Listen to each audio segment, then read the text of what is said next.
Hello मेरे प्यारे दोस्तों, तो एक बार फिर से स्वागत है आपका अपने यूट्यूब चैनल वक्स वंडर में। तो दोस्तों, आज हम बात करने वाले हैं जो हमारा सीबीटी मोड का एग्ज़ाम हुआ था 25/6/2023 को, उसके रिलेटेड क्वेश्चन आंसर के बारे में। और हमारा ये आज का जो टॉपिक है वो एपीओ एग्ज़ाम का क्वेश्चन आंसर को डिस्कस करेंगे, जिसमें हम डिस्कस करने वाले हैं इस्टेब्लिशमेंट एंड फाइनेंशियल रूल का जो भी क्वेश्चन आया था उससे रिलेटेड आंसर्स के बारे में डिस्कस करेंगे। दोस्तों, अगर आप एपीओ 30% एग्जाम के कैंडिडेट हैं तो ये वीडियो आपके लिए इंफॉर्मेटिव हो सकता है। और वैसे सारे कैंडिडेट के लिए भी ये इंफॉर्मेटिव वीडियो है जो रेलवे में होने वाले एग्जाम की तैयारी में लगे हुए हैं।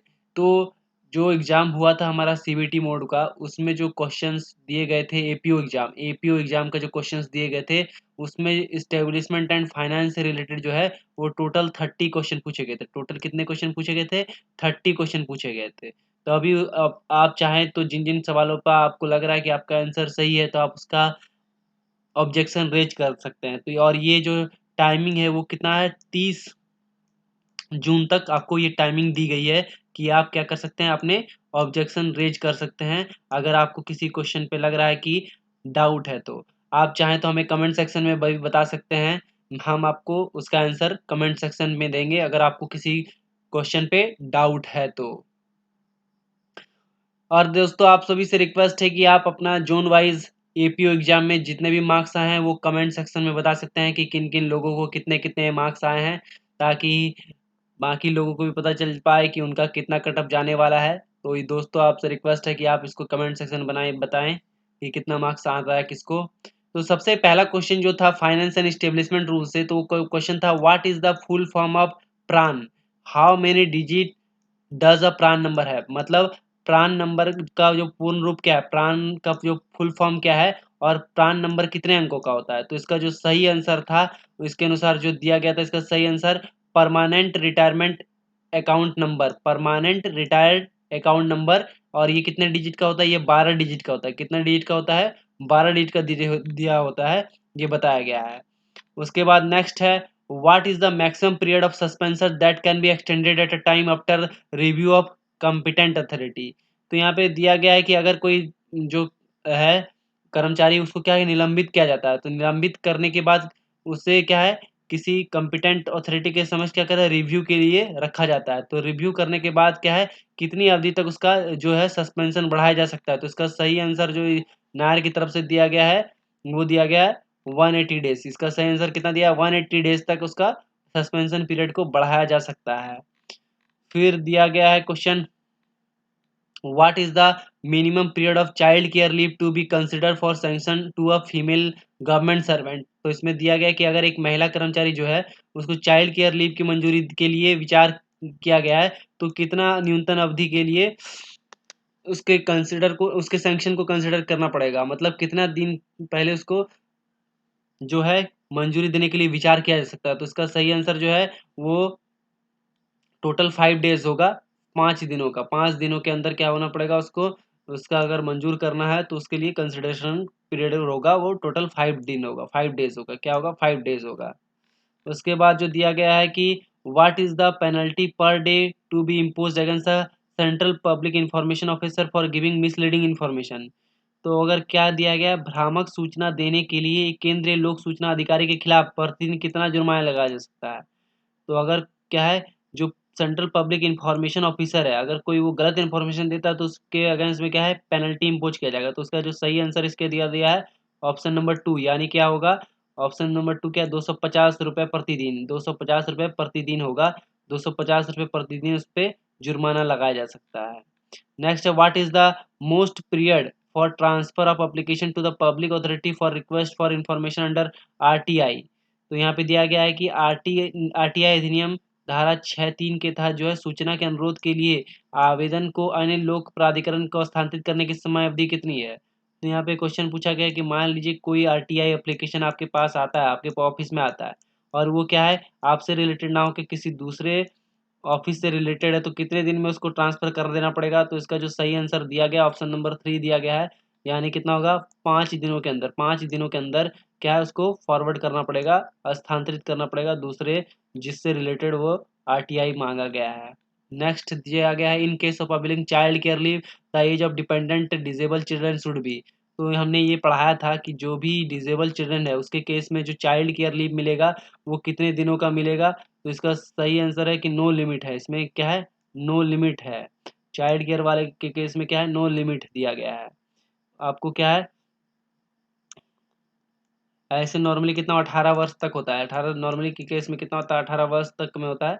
पर अगर कोई क्या है डिजेबल चिल्ड्रन है मतलब निःशक्त बच्चे हैं तो उसके लिए क्या है, कोई लिमिट नहीं रखा गया है, कोई सीमा नहीं रखी गई है। उसके बाद है who is the custodian of listed document in the departmental inquiry. तो यहाँ पे क्या है कि अगर विभागीय जांच में सूचीबद्ध दस्तावेज का संरक्षण कौन होता है। मतलब मान लीजिए क्या है, किसी केस में क्या है डिपार्टमेंटल इंक्वायरी होती है तो उस केस में जो डॉक्यूमेंट है उसको कौन प्रिजर्व करके रखता है, कौन उसको हिफाजत से रखता है, उसका संरक्षक कौन है। तो इसमें जो आंसर दिया गया है, इसका आंसर दिया गया है प्रेजेंटिंग ऑफिसर जो है उसका रिस्पॉन्सिबिलिटी बनता है। मतलब प्रस्तुतकर्ता अधिकारी की ये रिस्पॉन्सिबिलिटी बनती है कि वो विभाग के जांच के दौरान जो है सूचीबद्ध दस्तावेजों का क्या करे, संरक्षण करे, संरक्षक करे।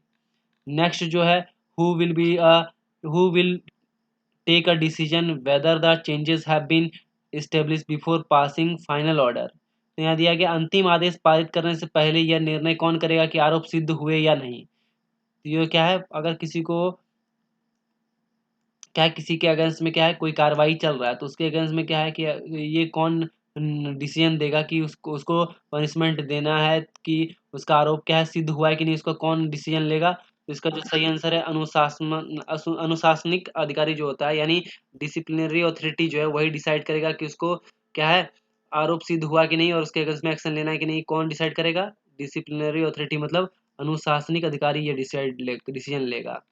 फिर जो नेक्स्ट है the period of maternity leave on account of miscarriage abortion should be restricted to dash days during the entire service. तो हमने जो ये इसका आंसर अपने क्लास में डिस्कस किया था कि जो है अगर किसी को मैटरनिटी लीव चाहिए ड्यूरिंग डिस्कैरेज मिसकैरेज हो जाता है तो उस केस में कितना दिन है, ये टोटल 45 डेज है। टोटल कितना है, 45 डेज है। नेक्स्ट है which part of the railway service discipline and appeal rule 1968 gives detail of major and minor penalties.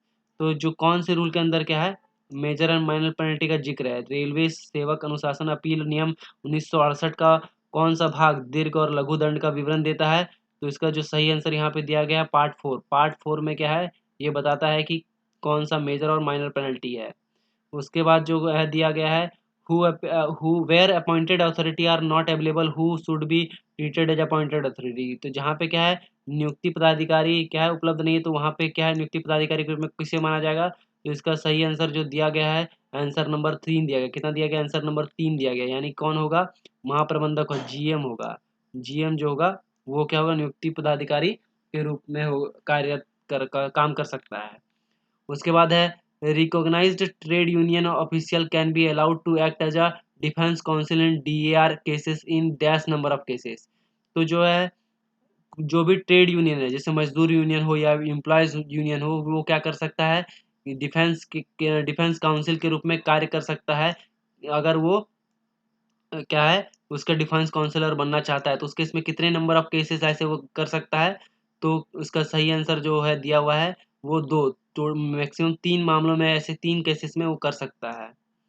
ये पेपर हिंदी में देख लेते हैं। मान्यता प्राप्त ट्रेड यूनियन अधिकारी को डीआर मामले में बचाव पक्ष के वकील के रूप में कार्य करने की अनुमति डैश मामलों में दी जा सकती है। तो टोटल 3 नंबर ऑफ केसेस में दिया जा सकता है।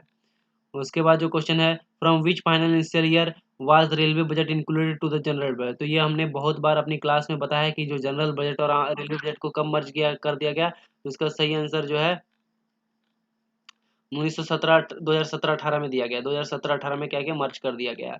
उसके बाद है what does QCBS stand for. तो QCBS का मतलब क्या होता है, इसका मतलब होता है quality and cost based selection. Quality and cost based selection दिया गया है इसका आंसर।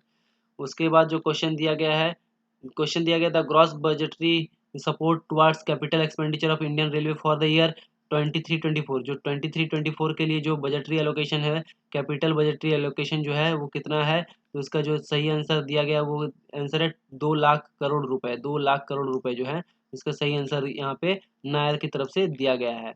नेक्स्ट है plan head under which work for customer amenities and included. तो ये पैसेंजर एम्यूनिटी जो भी है वो प्लान हेड 53 में आता है।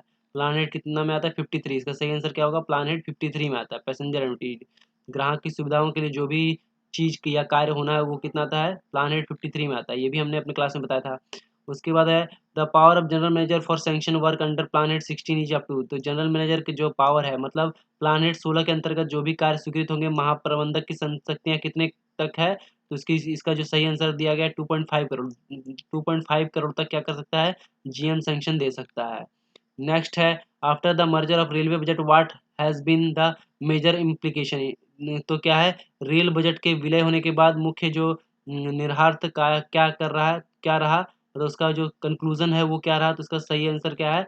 Railway no longer have to pay dividend to the government. Railway को क्या करना पड़ता है? रेलवे को अब सरकार को कोई भी लाभांश नहीं देना होगा। उसके अंदर क्या है? रेलवे को कोई भी लाभांश नहीं देना पड़ेगा। उसके बाद है what is not example of EBR funding in Indian railway. EBR funding क्या है? इनमें से कौन सा ईबीआर फंडिंग नहीं है? तो इसका सही आंसर जो है वो है आरआरएस के। आरआरएस के जो है क्या है? ईबीआर फंडिंग से रिलेटेड नहीं है। उसके बाद है which is not a source of funding for Indian railway to finance its capital expenditure. मतलब रेलवे, भारतीय रेलवे के जो पूंजीगत व्यय विवरण या विपोषण के लिए धन का स्रोत क्या नहीं है? इसमें कौन सा क्या है? उसके आय का स्रोत नहीं है। तो इसका जो सही आंसर दिया गया है इसमें से कोई भी नहीं है, नन ऑफ दीज होगा। ये सब क्या है? सोर्स ऑफ इनकम है, पर इनमें से क्या है? कोई भी नहीं है जो उसका सोर्स ऑफ इनकम हो। नेक्स्ट जो क्वेश्चन है कि एब्स्ट्रैक्ट वाई इज अर्निंग कर क्लासिफिक। एब्स्ट्रैक्ट वाई जो किस प्रकार का अर्निंग्स है? तो इसका सही आंसर जो दिया है गुड्स अर्निंग। गुड्स अर्निंग के अंदर क्या आता है? एब्स्ट्रैक्ट वाई आता है। गुड्स अर्निंग के अंदर क्या आता है? एब्स्ट्रैक्ट वाई आंसर दिया गया है। उसके बाद है administrative approval of competent authority for incurring expenditure is associated at its stage. मतलब इस तरह के इस स्तर पर व्यय करने के लिए सक्षम पदाधिकारी की प्रशासनिक स्वीकृति प्रदान की जाती है। मतलब कौन से स्तर पे क्या है? प्रशासनिक अधिकारी की स्वीकृति प्रदान की जाती है। तो एब्स्ट्रैक्ट एस्टीमेट बनाने के लिए क्या है? प्रशासनिक अधिकारी की स्वीकृति चाहिए होती है। उसके बाद है मिनिमम नोटिस फॉर कोटेशन। तो इसका आंसर क्या है? 7 डेज है। कोटेशन का क्या है? 7 डेज है। उसके बाद है validation beyond 150% of contract value require the sanction of. अगर किसी काम में क्या है? 150% का वैलिडेशन होना है। अगर किसी काम में क्या है? 150% का वैलिडेशन है तो उसका सही आंसर क्या हो जाएगा? कौन कर सकता है? तो जीएम कर सकता है। जीएम के पास पावर है। मान लीजिए अगर कोई काम है, कोई कॉन्ट्रैक्ट का काम है, उसमें क्या है कि वैलिडेशन क्या करना है? 150% तक उसमें वैलिडेशन करना है काम में, तो उसका जो पावर दिया गया जीएम को दिया गया है। उसके बाद क्वेश्चन है primary unit for allocation denotes. Primary unit किसको डिनोट करता है? तो इसका जो सही आंसर दिया गया है, तो आंसर नंबर 2 दिया गया object of expenditure. Object of expenditure जो है प्राइमरी यूनिट का मेन मकसद है। व्यय की गई वस्तु की जो है वो दर्शाता है प्राइमरी यूनिट। उसके बाद जो क्वेश्चन दिया गया कैश इन ट्रांजिट इज। जो कैश ट्रांजिट में होता है, ट्रांजिट होता है, उसको उसका मतलब क्या होता है? तो इसका यह है कि the case taken by the station in the balance sheet is accounted by the cash officer in the following month. मतलब जो भी कैश टेकन किया जाता है स्टेशन से, उसको क्या कहते हैं? बैलेंस शीट के थ्रू अकाउंट किया जाता है कैश ऑफिस में। उसी मंथ मतलब उसी मंथ में क्या कहता है? कैश ऑफिस द्वारा स्टेशन से जो बैलेंस प्राप्त होता है उससे बैलेंस शीट बनाया जाता है, वही कैश ट्रांजिट कहलाता है। यानी बैलेंस शीट में स्टेशन द्वारा ली गई नकद का हिसाब अगले महीने में कैश ऑफिस द्वारा किया जाता है। क्या किया जाता है? उसी का हिसाब किया जाता है, उसी वही कैश इन ट्रांजिट है। तो होप दोस्तों आपको ये वीडियो अच्छा लगा होगा और इन्फॉर्मेटिव होगा। अगर आपको कोई क्वेश्चन में डाउट है तो आप हमें कमेंट सेक्शन में बता सकते हैं। साथ ही आपको कितना मार्क्स आने वाला है एपीओ एग्जाम में, आप अपने जोन का भी मेंशन कर सकते हैं। तो मिलते हैं दोस्तों नेक्स्ट वीडियो में, तब तक के लिए धन्यवाद। चैनल को सब्सक्राइब करना मत भूलिएगा दोस्तों।